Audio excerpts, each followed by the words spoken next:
Part 1. You will hear a series of telephone conversations between an overseas student and some people involved in turn. He wants to confirm some information for an international conference on computing technology. First, you will have some time to look at questions.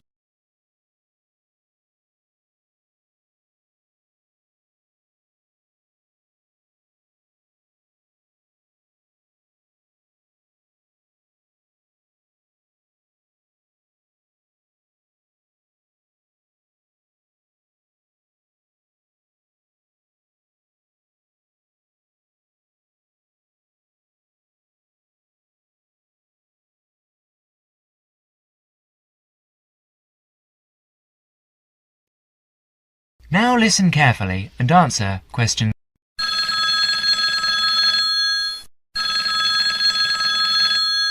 New South Wales University, good morning. Oh, good morning. Can you put me through to the School of Computing Technology, please? Certainly. School of Computing Technology, Professor Dorfman's office. Oh, good morning. I was wondering if you could give me some information about the forthcoming Computing Technology 25th Conference. Dates, enrolment procedures, cost, that sort of thing. Certainly. When exactly is the conference? Well, the conference runs for 4 days from the 15th to the 18th of September. 15th to 18th September. Oh, good. I'll still be here then, and, where exactly is it being held? Is it at the university as in previous years? No, it's actually being held at the Pacific Hotel. We've rather outgrown the university conference facilities, so we've opted for this new venue. Right, Paradise Hotel. No, Pacific Hotel. Oh, right. And presumably we can get accommodation at the hotel. Yes, but you'll need to contact them directly to arrange that. I'll give you the number for hotel reservations. Have you got a pen ready? Yeah, go ahead. It's area code 07 and then 9444 1233. 079 444 1233. And what's the registration fee? Individual fees are $360 for the 4 days or $100 a day if you only wanted to attend for 1 day. Are there any student concessions? Oh, sure. There's a 50% concession for students, and that's $180 for the 4 days or $50 a day. And am I too late to offer to give a talk? Oh, I'm pretty sure you've missed the deadline for that. Oh, really? But I've only just arrived here in Australia. Is there any way I could have a paper accepted? Well, you'd need to talk to Professor Dorfman. He's the person organising the conference this year. I can put you through if you'd like. Oh, yes, please. That'd be great. Oh, and can I just check the spelling of his name? Is that Dorfman? Yes, that's correct. Before the conversation continues, you will have another chance to look at questions.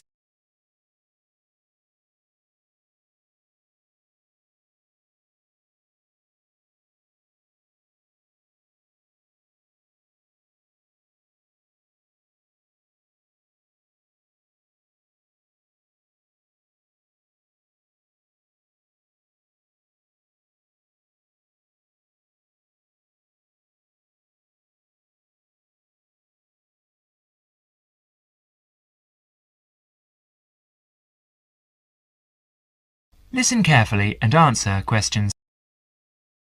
Professor Dorfman speaking. Oh, hello. My name's John Helston. I'm a computing technology student at London University. I'm here in Australia for 3 months, looking at educational application of computing and information technology. Right.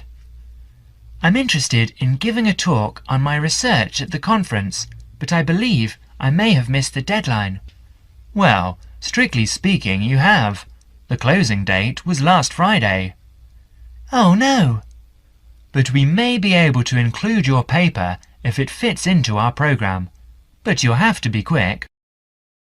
OK, what do I need to do? Send me an outline of your talk and make sure you include an interesting title for the talk, something to attract the delegates' attention. OK, interesting title, right. The outline should be no more than 300 words though. Right, I should be able to keep it down to 300 words, but would 400 be OK? No, not really, because we have to print it in the proceedings and we just don't have the space. Sure, I understand. And also, can you send me a short CV? The usual stuff, name, age, qualifications, that sort of thing. Right, include a brief CV. Actually, you can email it to me. That'd be quicker. Sure, what's your email address? Well, the best thing would be to send it to the Conference Administrative Officer. The address is admin in lowercase, you know, in small letters. Right. So, that's admin at anuconf.edu.au. Right, I'll do that straight away. Thank you very much. You've been very helpful. OK, well, we hope to see you in October then. That is the end of part 1. You now have half a minute to check your answers.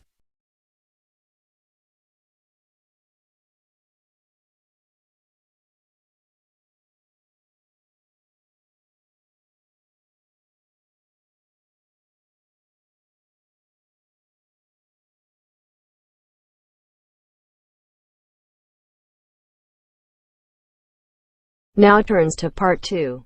Part 2. You will hear a guide talk about cooking ginger on the radio broadcast. As you listen, answer questions 11 to 20. First, you will have some time to look at questions 11 to 20.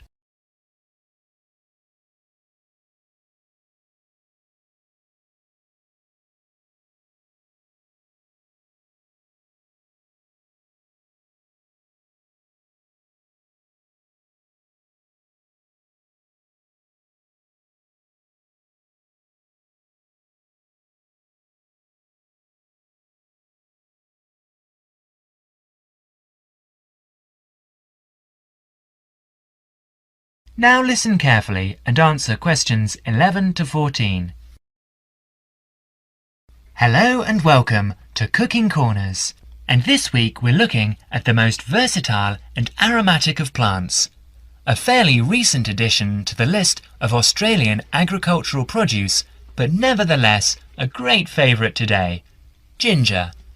And in the studio to tell us all about it is Jennifer Johnson. Ginger is one of my personal favourite spices, and I've got a number of wonderful recipes to share with you later on in the programme. So, what is ginger? Well, actually, it's a spicy-tasting root with an aromatic flavour. It's related to the bamboo family and has 100 different uses in the kitchen. The Chinese have cultivated it for years, particularly to use in medicine, though you are probably more familiar with its culinary uses. But first, let's take a brief look at its history before we look at how it can be used, because it has a very interesting history. Ginger originated in the southern provinces of China and in India, where it had been used in medicine and food for over 5,000 years. The early traders who came upon the plant took it to many parts of the world, such as Nigeria, the West Indies, Central America, East Africa, and even Indonesia. Ginger became extremely popular because of its exotic aromatic properties and was highly valued by spice traders in the 17th and 18th centuries because they were able to sell it back in Europe for a very good price. Although Australia is now the largest producer of ginger in the world, It wasn't grown in Australia until the early 20th century. Before Jennifer goes on to explain the history of ginger planting in Australia, you will have another chance to look at questions 15 to 20.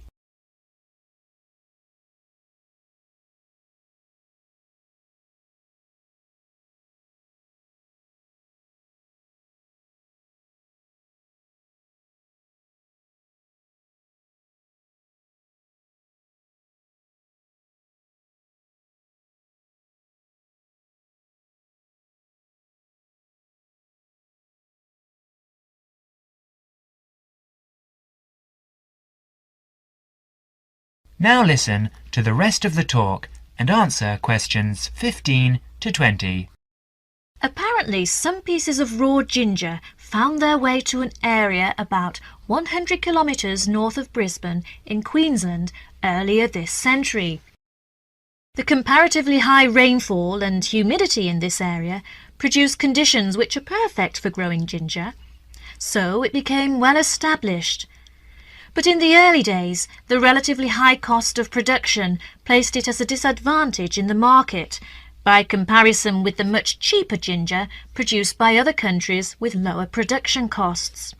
Then, in 1941, the supply of ginger to Australia started to run out. Remember, this was in the middle of the Second World War, when everything was in short supply.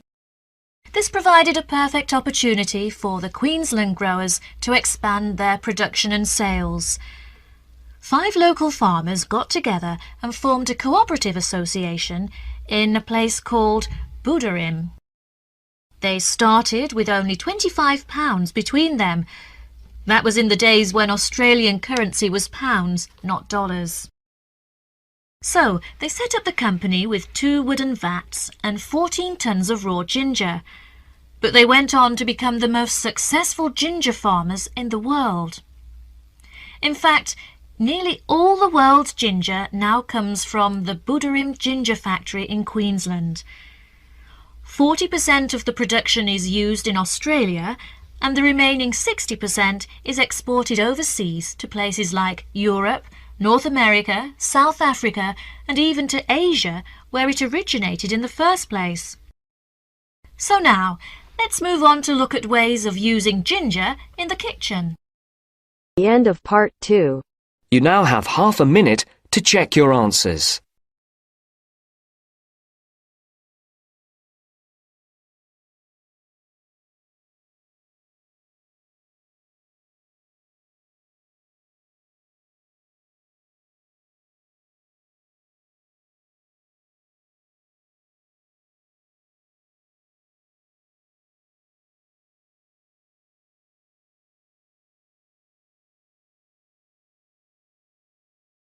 Now turns to part 3. Part 3. You will hear a conversation between 3 people about use of university computers. First, you have some time to look at questions 21 to 27.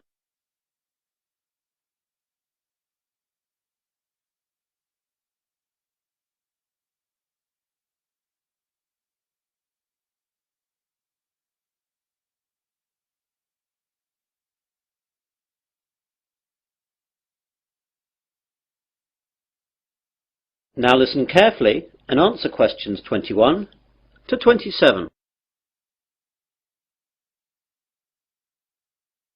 Hello there, do you work in the computer room?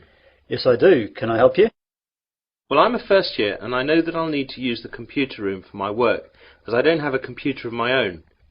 So I thought I'd get down here and see what I have to do in order to get time on one of the university's computers.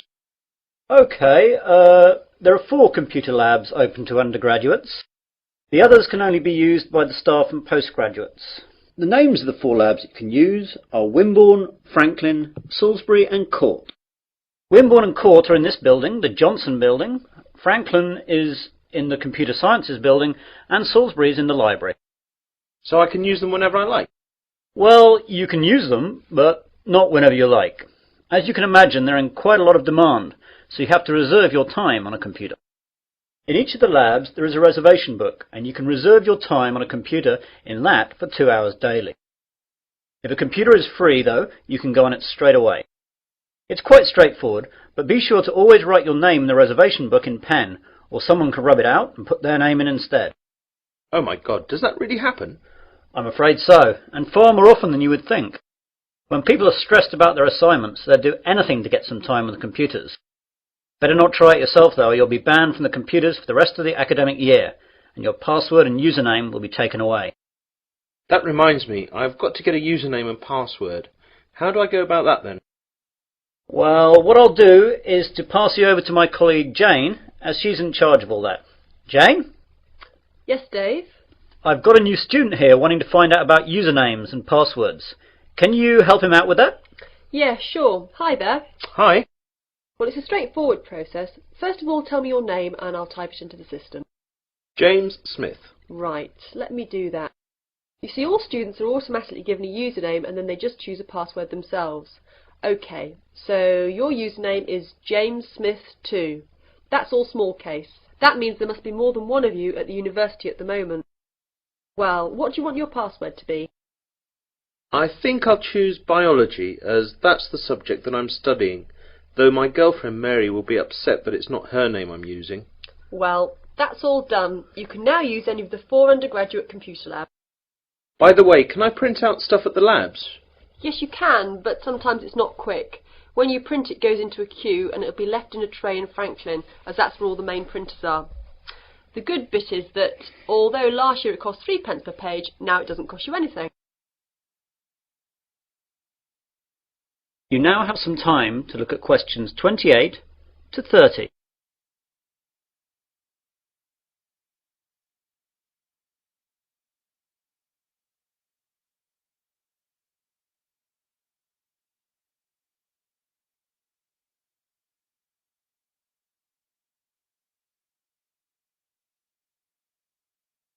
Now listen to the rest of the conversation and answer questions 28 to 30.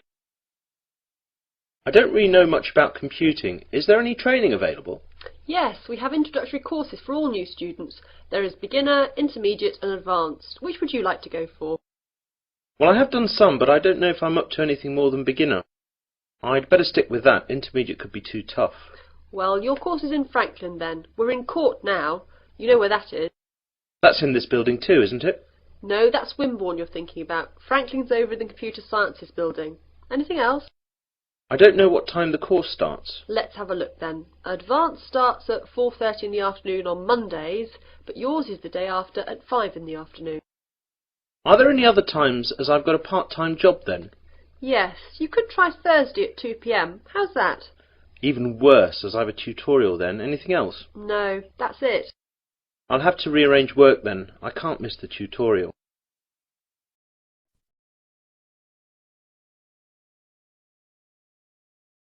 That is the end of part 3. You now have half a minute to check your answers.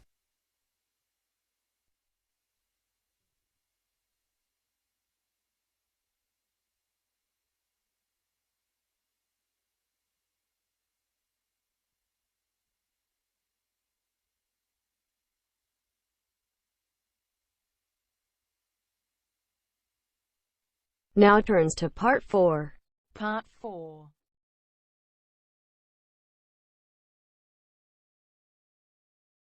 You will hear part of a university seminar given by a student. First, you have some time to look at questions 31 to 40.